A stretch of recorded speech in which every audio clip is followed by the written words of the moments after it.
অংশগ্রহণ করতে চায়। যদি আমি একটা ছেলে খারাপ করে তাহলে কিন্তু আমি ওদেরকে আসলে পাবলিক পরীক্ষা অ্যাটেন্ড করতে দিব না।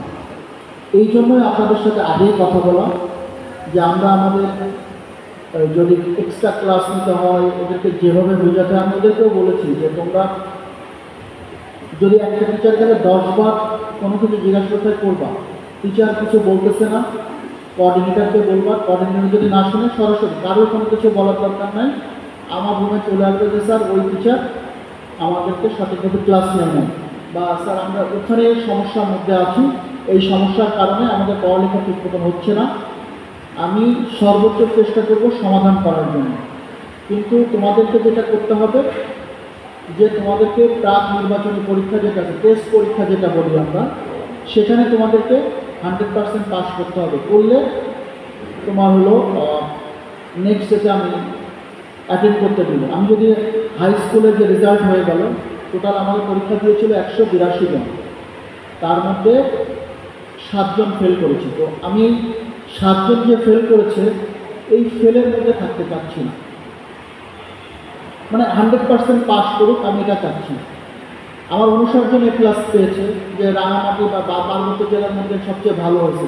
তো এ প্লাস ঠিক আছে, এ প্লাসটা আরও বেশি পাওয়ার কথা ছিল, কিন্তু আমি যাচ্ছি যে কোনো বাচ্চা বা কোনো পিতামাতা যেন কষ্ট নিয়ে না যায় যে আমার ছেলেটা এখানে 3-4 বছর 5 বছর 10 বছর থাকলো, কিন্তু সে হলো চূড়ান্ত পরীক্ষায় গিয়ে ফেল করলো।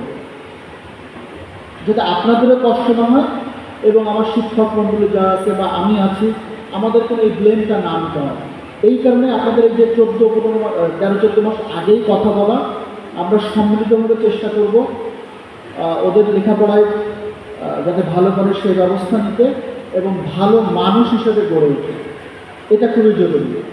আমরা হয়তো বিভিন্ন ধর্মের এখানে লোক আছি, বৌদ্ধ ধর্মের মনে আগামীকাল বৌদ্ধ পূর্ণিমা, তো আপনাদের অগ্রিম শুভেচ্ছা। এই জন্য এটা আমার আগেই বলা উচিত ছিল, অগ্রিম শুভেচ্ছা। সো ধর্মীয় দৃষ্টিকোণ থেকে যদি আমরা আমাদের যে ধর্ম আছে ওটা যদি পালন করি, আমাদের সমাজের যে নিয়ম শৃঙ্খলা আছে ওটা যদি মেনে চলি, মনে হয় আমরা ভালো মানুষ হিসেবে গড়ে উঠতে পারব। আমাদের ভালো মানুষের খুবই অভাব এখন আমাদের দেশে, আমার এটা মনে হয়, আপনাদের হয়তো ভিন্ন মত থাকতে পারে। সো আমরা চাই একটা ছেলে ভালো স্টুডেন্ট হবে এবং সাথে সাথে ভালো মানুষ হবে। সো এই জন্য আমাদের যা যা করার কথা অবশ্যই আমরা করব, এই জন্য আপনাদের সহযোগিতা চাই। কিন্তু আমার ফাইনাল হলো যে ওদেরকে টেস্ট পরীক্ষায় অ্যালাউ হতে হবে। টেস্ট পরীক্ষায় অ্যালাউ হলে তখন আমরা তাদেরকে ফাইনাল পাবলিক পরীক্ষায় অ্যাটেন্ড করতে দিব। এটা হলো চূড়ান্ত। তার আগে 13-14 মাস সময় অনেক সময়। সো আমরা যদি সম্মিলিতভাবে সবাই চেষ্টা করি অবশ্যই পারবো, এবং মানুষ যদি চেষ্টা করে কোনো কিছুই অসম্ভব না। এবং যারা হলো 11 থেকে 12-এ যারা উঠবে, তারা যদি খুব খুব বেশি খারাপ করে তাদেরকেও আমি হলো 12-এ তুলব, ঠিক আছে? এটা এই মেসেজটা আপনাদেরকে দিলাম। এবং ভালো মানুষ হিসেবে গড়ে ওঠার জন্য, ভালো স্টুডেন্ট হওয়ার জন্য আমি এবং আমার শিক্ষক মণ্ডলী সবাই আমরা শতভাগ চেষ্টা করব। ইনশাল্লাহ আমি যে কয়দিন আছি, আমি তো সকালেই আসি এবং 3টা বা 2টা 2:30-3টার দিকে যাই, যদিও বাচ্চারা 1টার দিকে চলে যায়। তো বিভিন্ন কাজকর্ম থাকে, আমি দরকার আরও বেশি থাকবো, কিন্তু আমি চাই যে ভালো রেজাল্ট করে ভালো মানুষের। এই জন্য আপনাদেরকে ডাকা। এবং আপনাদের যদি কোনো সময় কোনো পয়েন্ট মনে হয়, কোনো বিষয় মনে হয় না এটা বললে আমার বাচ্চার উন্নতি হবে, স্কুলের উন্নতি হবে, তাহলে অবশ্যই জাস্ট আমার অফিসে চলে আসবেন।